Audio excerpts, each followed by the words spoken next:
Welcome to Jesús Manuel Mena Garza Photography, Video, and Audio. Today we're going to be talking about lenses that are used for portrait photography.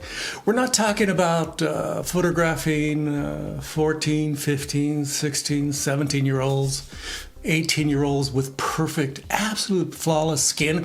We're talking about taking portraits of middle-aged women and some middle-aged men with some features that are not perfect, skin imperfections, be a scratch, be a wrinkle, be a blemish, be a certain amount of discoloration, etc. These individuals do not want to be in super sharp focus. Just noting the obvious, they want to be a little bit, instead of like super sharp, they want to be a little bit fuzzier. They want their, skin to look better than it actually is. Typically, a person that walks into a studio and says, hey, I need a portrait and I would like it to be put on my wall. I would like it to share with individuals, and I'm going to use it in my promotional materials for my business. I'm going to have a portrait of myself like this. And I want it to look nice. They do not want typically, 98% of the time, they do not want every wrinkle. They don't want every blemish. They don't want any hair, especially women. They don't want every little hair in sharp focus on their face, etc., etc., etc. Back in the day when I had my studio in Silicon Valley in the 80s and 90s and aughts, I used to use this filter here on my Hasselblad camera. They come in different series, 1, 2, 3. They're called soft tar filters. Back in the day, they were rather expensive. You just put it in the front of your camera and it would soften up the lens. When I would shoot a wedding, when I would shoot a quinceañera, when I would shoot a christening, when I would shoot, portraits in the studio, I would use that on my camera. I had a various series, again, 1, 2, 3. 3 being super soft. This is before the advent of Photoshop and various software programs that would soften, via software, the appearance of the face. And you can do different machinations. Now you can just, in 2025, you can just press a button in Photoshop and it'll make you look absolutely fabulous. Again, if you're 14, 15, 16, 17, some 18-year-olds, 19-year-olds, 20 years old, your skin typically, if you take care of it and you don't have a bunch of zits and a bunch of other imperfections and you have a rough life, your skin should look very, very nice.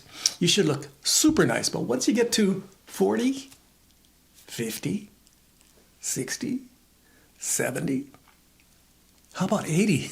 Your skin looks a little bit rough. And a lot of times, people that want their portrait taken, they want to look a little bit younger, a little more vital, a little better looking than they actually are. They have visions of themselves looking this nice, even though they look this nice. They want to look this nice, even though they look this nice. Again, if you want to have a successful portrait studio. When you pass by a portrait studio, I'm not talking Walmart or Sears or whatever companies that are out there in the mall, an actual upscale, in an upscale neighborhood portrait studio, you look at their photographs, people look nice. They look, almost glamorous. They look very, very nice. Again, there's a place for super sharp lenses.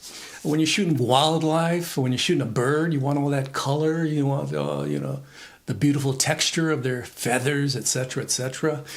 When you're shooting landscapes, you want all, the subtleties of the rocks, the stuff out there for landscapes. Just ask Ansel Adams; he'll tell you. Ed Weston, just ask them. Imogen Cunningham, just ask them. Those people. Richard Avedon, ask him. Hiroshi Sugimoto, you can ask him for sure. Sharpness is good in those kinds of photographs.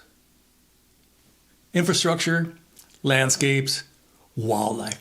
But typically, in portraiture for, the consumer market, people that want to shoot the family portrait, individual photographs for their corporate, catalog, their annual report. Hey.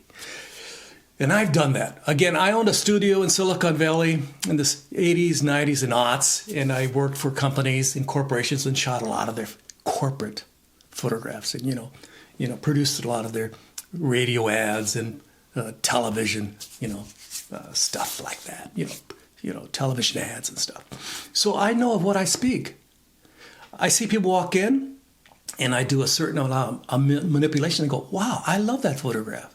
I remember, this is an example, just for all you folks out there. Here's an example. I used to work in Austin, Texas for a company, and I did the portrait of the CEO, and she was a rather large lady. So what I did in Photoshop is I squeezed her, and I fixed up her face a little bit, just a tiny bit. And other women that came into the office, wow, we like that. Could you do that for us? They liked how she looked. And they go, wow, she looks really nice.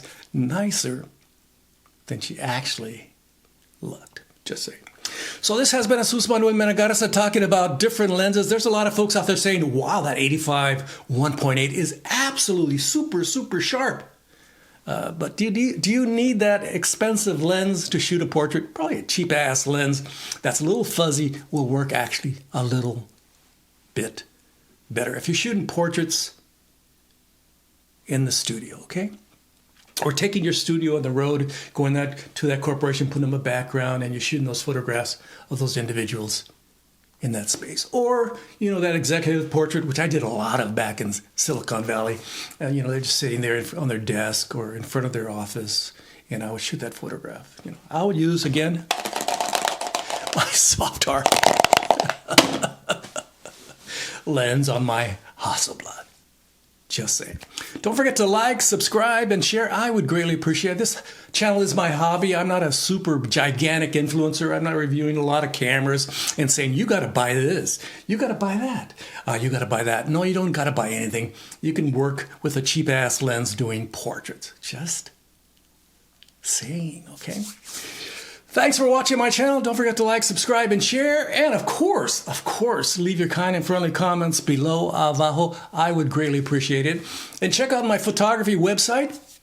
It's jmmgarza.com. Thank you very much. And of course, you can become a member of this channel, and you can also check out my Patreon page, patreon.com/JMM Garza.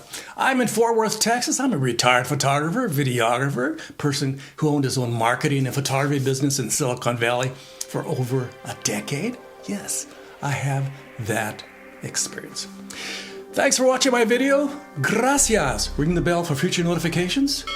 Adios. Bye-bye.